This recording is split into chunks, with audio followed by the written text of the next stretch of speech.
जय हिंद। जैसा कि आप टॉपिक में आज देख रहे होंगे, आज का आपका थंबनेल होगा नॉन। हम लोग नॉन पढ़ेंगे।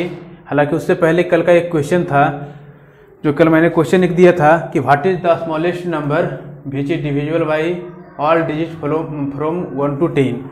तो उसमें कुछ करना विशेष नहीं था। 1 से लेकर के 10 तक की सभी संख्याओं से कटने वाली सबसे छोटी संख्याओं का सबसे छोटी संख्या खोजना था। तो इसका टोटल का हम लोग एलसीएम निकाल लेंगे और एलसीएम निकालेंगे वही हमारा आंसर आएगा। और आंसर 2520 है। एक का कमेंट भी आया था 2520 का, उनका आंसर सही है। और बाकी आप लोग से भी रिक्वेस्ट है कि आप हमें कमेंट कर बताएं, ताकि हमें एक अलग ऊर्जा मिले। आप लोग का कमेंट देखकर और आप लोग का लाइक देखकर हमें ऊर्जा मिलती है।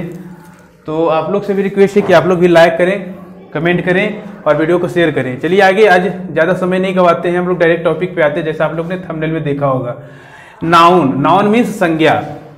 इसका इंग्लिश डिफिनेशन की बात किया जाए तो noun is the name of any person, thing और place use in a sentence.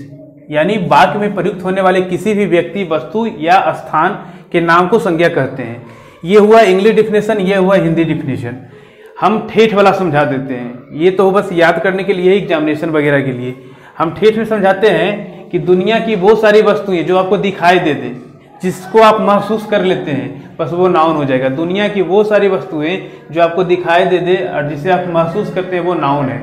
तो थोड़ा एक सा एग्जाम्पल देखते हैं। तो एग्जाम्पल में जैसे यहाँ मटुकनाथ लिखा हुआ है, आपको जेपीजी मिलेगा, उसमें भी सेम एग्जाम्पल दिया हुआ होगा। यहाँ मटुकनाथ लिखा हुआ है, यानी ये किसी का नाम है, ये किसी का नाम है। तो ये हमारा हो जाएगा नाउन। बिहार सिर्फ किसी जगह का नाम है, ये भी हमारा हो जाएगा नाउन। आप मोबाइल में अपना वीडियो देख रहे होंगे, ये भी हमारा नाउन हो जाएगा। ये सारे हमारे नाउन हैं। इसके अलावा बहुत सारे नाउन हैं, तो हम लोग आगे इसमें बढ़ेंगे और देखेंगे। तो नाउन 2 प्रकार के होते हैं, अभी हम आगे इसको डिस्कशन करते हैं। जैसा कि मैंने पहले बताया कि नाउन को प्रायः 2 भागों में बांटा जाता है। नाउन कितने भागों में बांटा गया? 2 भागों में। अब आप लोग बोलेंगे सर नाउन का हमने 5 भाग पढ़ा है। तो नाउन का 5 भाग पढ़ा है, तो हम इसी में से 5 भाग निकालेंगे। हड़बड़ाइए नहीं, ध्यान से देखिए। पहला भाग को मैंने लिखा है काउंटेबल नाउन, जिसका हिंदी होता है गणनीय संज्ञा। हिंदी से ही पता चल रहा होगा और इंग्लिश से ही पता चल रहा होगा कि वैसा संज्ञा जिसे गिना जा सके। थोड़ा इंग्लिश डेफिनेशन की ओर चलते हैं। A noun can be counted is called countable noun. यानी वैसा संज्ञा जिसे गिना जा सके, गणनीय संज्ञा कहलाएगा। बिल्कुल आसान है, बहुत आसान है। आप थोड़ा सा समझने की कोशिश करिए, बहुत ही आसान है ये सब। एग्जाम्पल में जैसे एप्पल है, एप्पल मीन्स सेव। सेव को हम लोग क्या कर सकते हैं? काउंट कर सकते हैं, गिन सकते हैं। सेव को हम लोग गिन कर सकते हैं। बॉय मीन्स लड़का। एक क्लास में कितने लड़के हैं, इसको भी हम गिन सकते हैं। तो ये हमारा कौन सा नाउन हो जाएगा? काउंटेबल नाउन हो जाएगा। मैंगो का हिंदी होता है आम। आम को भी हम लोग गिन सकते हैं कि कितना आम है, तो ये भी हमारा काउंटेबल नाउन के अंतर्गत आएगा। आर्मी, ये सब हमारे काउंटेबल नाउन है, गिनने वाले संज्ञा, गणनीय संज्ञा। इंग्लिश होता है उसका काउंटेबल नाउन। बहुत ही आसान है। सेकेंड में आता है आपका अनकाउंटेबल नाउन, मतलब अगणनीय संज्ञा, यानी वैसा संज्ञा जिसे गिना ना जा सके। डेफिनेशन देख लेते हैं। Noun can not be counted is called uncountable noun. आप लोग को यदि इसको याद करने में दिक्कत होगा तो विशेष आपका दिमाग नहीं लगाना है, आपको दिमाग ज्यादा नहीं लगाना है। अ नाउन उसमें था कैन बी काउंटेड, इसमें है can not be counted is called uncountable noun. Hindi भी वैसा ही है, वैसा संज्ञा जिसे गिना न जा सके अगणनीय संज्ञा कहलाता है। मीन्स वैसा संज्ञा जिसे गिना ना जा सके, यानी उसको हम काउंट नहीं कर सकते हैं, वो अगणनीय संज्ञा कहलाता है। जैसे एग्जांपल देख सकते हैं आप लोग वाटर। अब वाटर को हम लोग थोड़े ना गिनेंगे कि 5 ठो पानी दे दीजिए। ये कोई बोलेगा किसी के दुकान पे जाएंगे और बोलेंगे 2 ठो मिल्क दे दीजिए, 2 को दूध दे दीजिए, तो देगा। हाँ, 2 पैकेट दूध होता है, वो अलग आ जाता है। और मिल्क को हम लोग गिन नहीं सकते हैं, टोटली मिल्क को हम लोग गिन नहीं सकते हैं।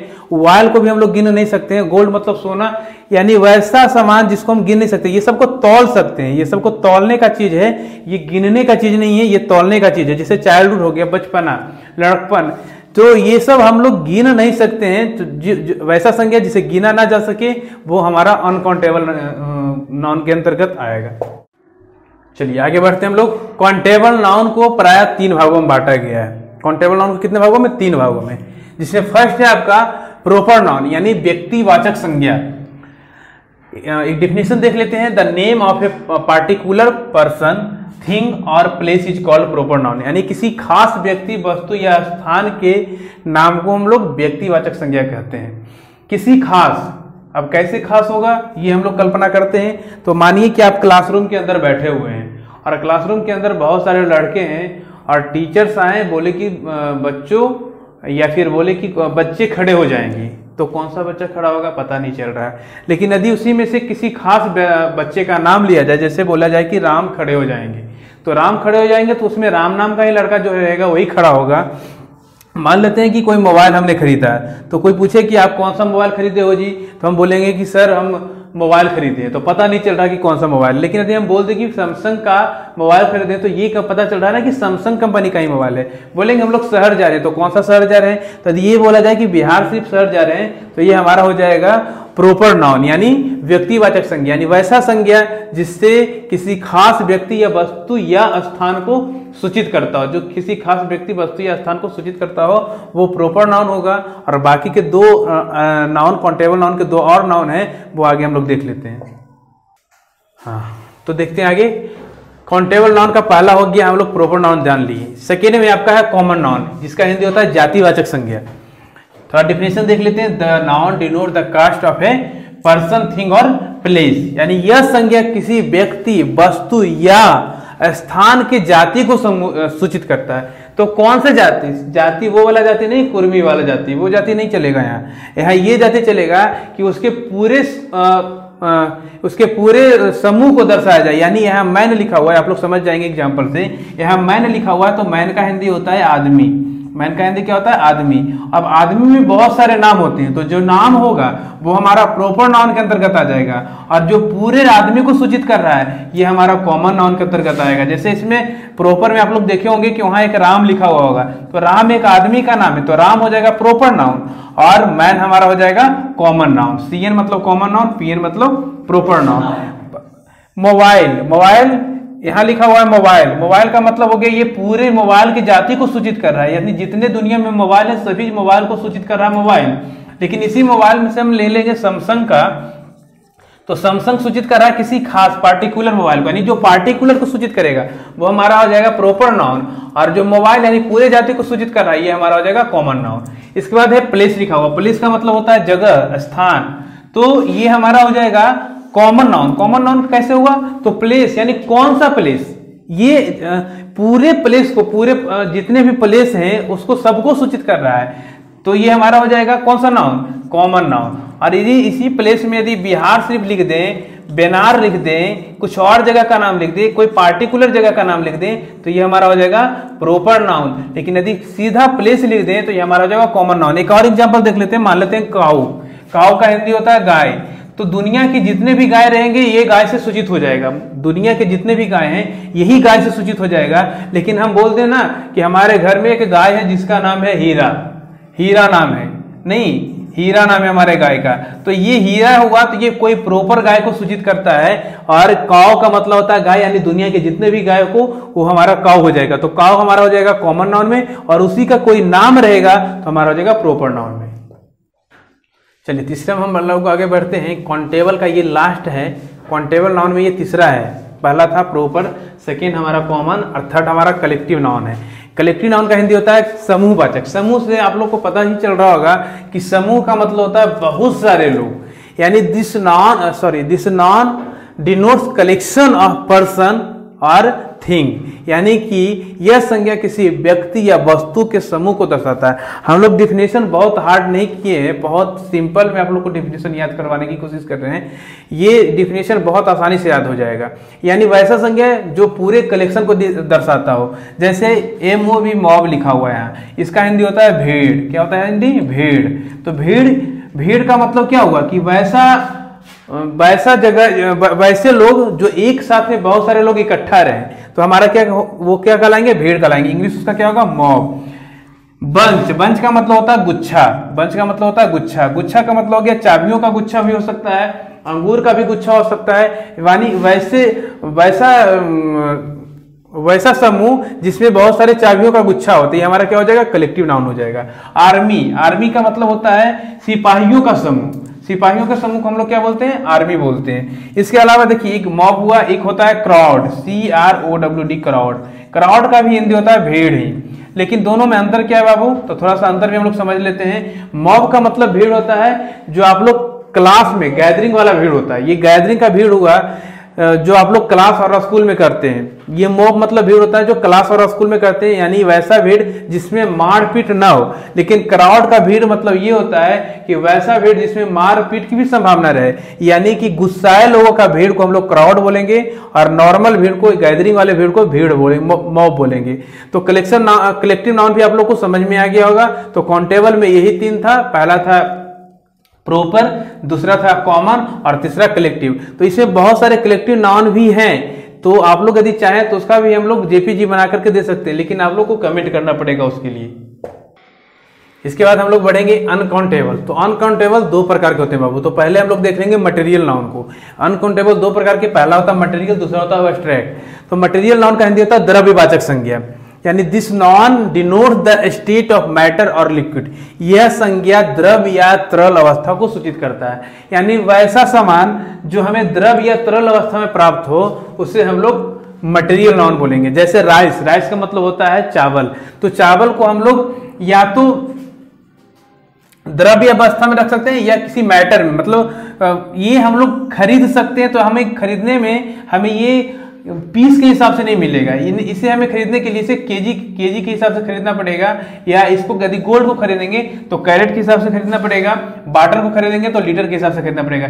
यानी वैसा सामान जिसको हम लोग खरीदने के वक्त गिन कर नहीं खरीद सकते हैं, तो उसे हम लोग बोलेंगे मटेरियल नाउन। गिन के इसको नहीं खरीद सकते हैं, इसके लिए हमें या तो इसका वजन करना पड़े या इसे हमें माप कर लेना पड़े। तो राइस का मतलब हो जाएगा चावल। तो चावल को हम लोग यदि बाजार जाएंगे चावल खरीदने के लिए और बोलेंगे हमको 5 ठो चावल दे दी, तो मारेगा भी दुकानदार। गोल्ड जाएंगे खरीदने के लिए 2 ठो गोल्ड दे दीजिए, तो मारेगा भी। बाटर, ये सब सामान जो भी है इसको हम लोग जाएंगे दुकान में खरीदने के लिए, तो हमें पीस से नहीं मिलेगा, इसे हमें खरीदने के लिए इसे तौल में चाहिए या इसे माप कर हमें चाहिए। चलिए हम लोग देखते हैं सबसे लास्ट। तो ये है हमारा एब्स्ट्रैक्ट नाउन, भाववाचक संज्ञा। This noun denote the quality, feeling और एक्शन ऑफ ए पर्सन और थिंग, यानी यह संज्ञा किसी व्यक्ति के वस्तु, गुण, भाव या काम को सूचित करता है। जैसे ब्यूटी यहाँ लिखा हुआ है, तो ब्यूटी का मतलब क्या होता है, सुंदरता। क्या होता है, सुंदरता। यानी ये किसी व्यक्ति के भाव को सूचित कर रहा है कि वो व्यक्ति कैसा है, तो सुंदरता यानी क्वालिटी को, उसके क्वालिटी को दर्शा रहा है। यानी उस व्यक्ति को भी हम देखेंगे और उसके ब्यूटी को हम देख नहीं सकते, यानी वैसा नाउन जिसे व्यक्ति के अंदर छुपा हुआ रहे, उसके भाव को दर्शाए, वो हमारा हो जाएगा ये एब्स्ट्रैक्ट नाउन। जैसे काइंड मतलब दयालुता, लव मतलब प्यार, चाइल्डहुड मतलब बचपना, यानी हम बचपन में बच्चा को भी देखेंगे लेकिन उसका बचपना हम नहीं देख सकते हैं। यानी वैसा नाउन जिसे हम लोग देख नहीं सकते हैं, सिर्फ महसूस कर सकते हैं उसके क्वालिटी को, उसके गुण को, उसके भाव को, वो नाउन हमारा हो जाएगा abstract noun. Some important rules of noun. Noun के कुछ रूल्स हैं जो मैं आप लोगों को 4 रूल के अंतर्गत खत्म कर दूंगा। ऐसे बहुत सारे रूल हैं लेकिन ये 4 रूल इंपॉर्टेंट हैं आप बच्चों के लिए। जैसे पहला रूल है, प्रॉपर नाउन के पहले ए या एन का प्रयोग नहीं होता है। गांठ बांध कर रख लीजिए, जहां कहीं भी प्रॉपर नाउन दिखे वहां ए और एन का प्रयोग नहीं होगा।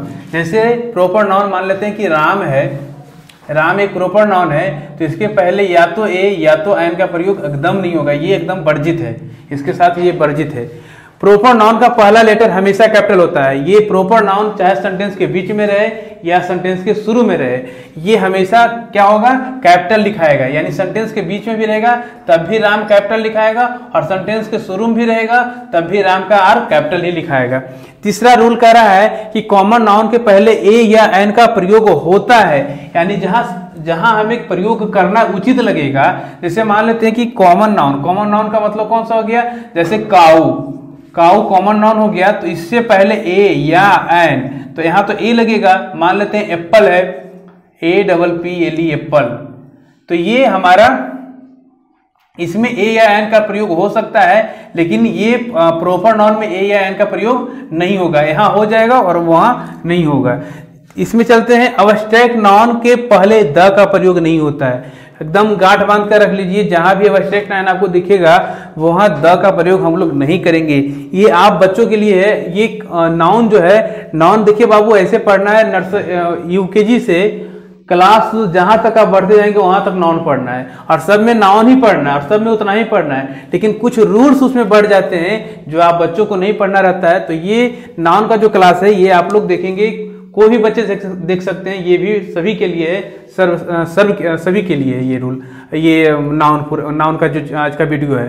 तो आज आशा करते हैं कि आप लोग को ये वीडियो अच्छा लगा होगा, तो लाइक करिएगा तो हमारा मनोबल बढ़ेगा, तो हम और भी अच्छे अच्छे वीडियो ला सकते हैं। कमेंट करिए। तो आज हम ये जानना चाह रहे हैं कि हमारे कितने बच्चे वीडियो देखते हैं। इसके लिए एक क्वेश्चन मैंने आप लोग के लिए रखा है कि हम किस क्लासरूम में वीडियो बना रहे हैं। जो हमारे बच्चे रहेंगे जरूर से जरूर जवाब देंगे, और कमेंट करिएगा तो हमारा मनोबल बढ़ेगा। तो हम अभी किस क्लासरूम में वीडियो बना रहे हैं स्कूल के अंदर, तो ये आप कमेंट करके बताइए। कल का जो मैंने क्वेश्चन दिया था उसका जवाब मैंने बता दिया, 2520 होता है। और आज जो मैंने पढ़ाया है इसका जेपीजी आप लोग डाउनलोड कर सकते हैं। डिस्क्रिप्शन बॉक्स में जाना होगा, वहां एक लिंक मिलेगा, वहां उस लिंक से आप लोग वीडियो को डाउनलोड कर सकते हैं। तो आई होप आपको ये वीडियो पसंद आया होगा। यदि पसंद आया होगा तो लाइक करें, कमेंट करें, शेयर करें, और चैनल पर नए हो तो सब्सक्राइब करें।